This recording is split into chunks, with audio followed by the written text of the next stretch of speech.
Welcome to The Explainer. Today, we're doing something a little different. We're not opening a history book, we're opening a cold case. We're going to take one of the most pivotal weeks in all of history and treat it not as settled scripture, but like a forensic file. Our only job? To follow the evidence exactly where our source material says it leads. So let's just get right to it with the one question that kind of blows this whole case wide open. This challenges a 2,000-year-old tradition, and really, our source builds its entire investigation around this one single idea. So what happens? What happens if we agree to just, suspend tradition for a few minutes and just follow the clues where they take us? Okay, so to really get to the bottom of this mystery, we have to look at the evidence forensically. And what does that mean? Well, it means we have to strip away all our assumptions. We got to put aside the liturgical calendars, everything we think we know, and just look for what the source argues is the most historically and legally defensible timeline of events. The source invites us to act as a jury here. So consider yourself sworn in, all right? Now, our first piece of evidence, it's not a person, it's not a weapon, it's a place. And more importantly, it's a little legal technicality tied to that place that, well, it could change absolutely everything. So, our investigation actually begins just outside Jerusalem. We're heading to a tiny little village whose legal status is presented as the very first critical clue in putting this whole timeline back together. Okay, now this is where the legal detail really comes into play. You see, according to Jewish Mishnaic law, Bethphage was, for all intents and purposes, considered part of Jerusalem, specifically when it came to travel on the Sabbath.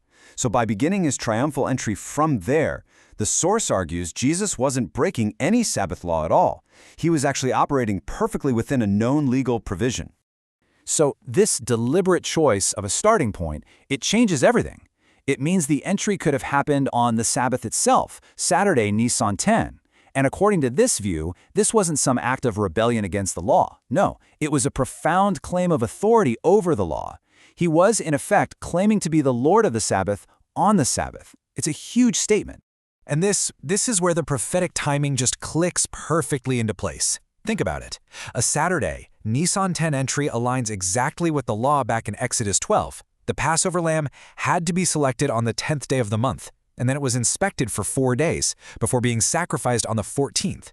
This timeline, it fits that ancient legal requirement to the very day. All right, let's move on to what is really the core chronological problem in this whole case. The source calls it the spice contradiction. And look, this is the piece of evidence that, according to this investigation, makes the traditional timeline just completely unravel. So take a look at this. Which one is it? Did the women buy their spices after the Sabbath was over, like Mark says, or did they get them all prepared before they rested on the Sabbath, like Luke's account tells us? If you assume the traditional Friday crucifixion, these two statements just can't both be true. It's a direct contradiction. There's no way around it. But watch what happens when you just slide the crucifixion back to Wednesday. All of a sudden, you get two Sabbaths. There's a high Sabbath for the feast day on Thursday, and then there's the regular weekly Sabbath on Saturday. And what does that do? It opens up a normal workday on Friday, right between them. And just like that, Mark and Luke aren't contradicting each other anymore. The women rest on that Thursday high Sabbath, they buy and prepare their spices on Friday, and then they rest again on the Saturday weekly Sabbath. The contradiction? It just vanishes. Okay, so the timeline is forensically coherent, right? It works, but does it line up with the prophetic math? For that, we've got to turn to our next evidence file, Jesus' own stated timeline for what was going to happen. And this is it. This is the big one. The only sign Jesus gave to prove his identity was what he called the sign of Jonah. And listen, this isn't vague or poetic. It is a specific, quantifiable time frame. 3 days and 3 nights. Both are mentioned.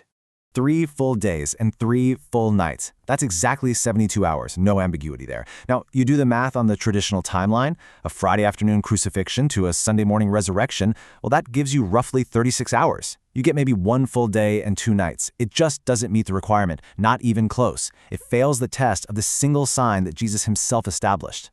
And this is where the source brings in this brilliant idea it calls the mathematics of overflow. A Wednesday crucifixion doesn't just meet the 72-hour minimum, it actually exceeds it. You get about 84 hours in the tomb. And this creates a 3.5-day period, which is a number with just profound prophetic significance. It fulfills what's described as a running over measure of divine timing. It's not just enough, it's more than enough.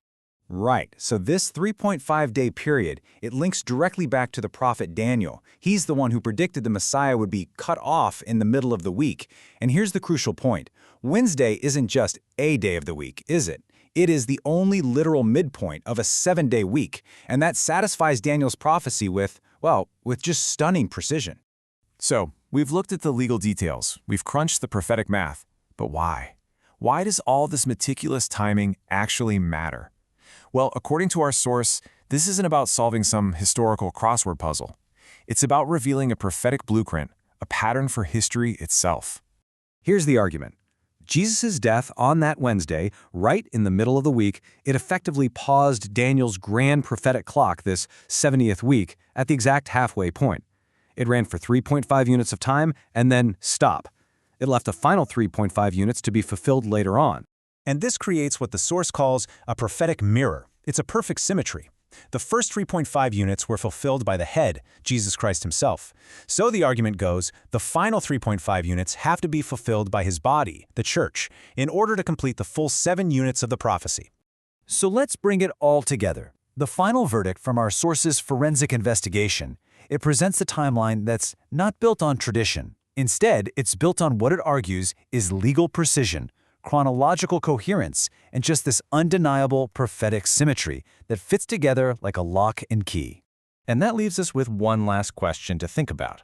Was the 2,000-year-old Good Friday tradition just a simple historical mistake, or does this alternative timeline reveal something way more profound, a deeper, more intricate prophetic design that was maybe hidden in plain sight all along?